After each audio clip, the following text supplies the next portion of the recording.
Hi guys, நான் உங்களுக்கு பிரமிகா. இப்போ நமக்கு வந்து சேலஞ்ச் கமெண்ட் வந்திருக்கு. நேற்று நம்ம வீடியோ போட்டிருந்தோம், சேலஞ்ச் இருந்தால் கமெண்ட் பண்ணுங்கன்னு சொல்லிட்டு. ஸோ ஒரு கமெண்ட் வந்திருக்கு, நான் படித்து காட்டுறேன் பாருங்க. படிக்கிறேன். சேலஞ்ச் இஸ் ஆரஞ்ச் ஃப்ளேவர் டியோ juice plus lemon juice. Try பண்ணி நான் இன்க்ரீடியன்ட்ஸ்லாம் கரெக்டாக எடுத்து வச்சுருக்கேன். இப்போ பாருங்கள், இல்லை டியோ ஜூஸ் இருக்குது, காட்டுறேன். தெரியுதா உங்களுக்கு? அதுதான் இருங்க, பாட்டிலே உங்களுக்கு காமிக்கலைண்ணா தான். அதுக்கப்புறம் இது வந்து எங்கள் வீட்டிலே போட்ட லெமன் ஜூஸ்.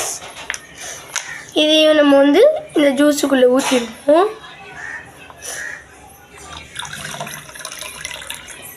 இப்போ குடிச்சு பார்ப்போமா?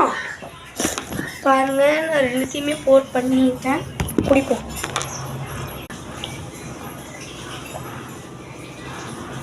நல்லா இருக்கு.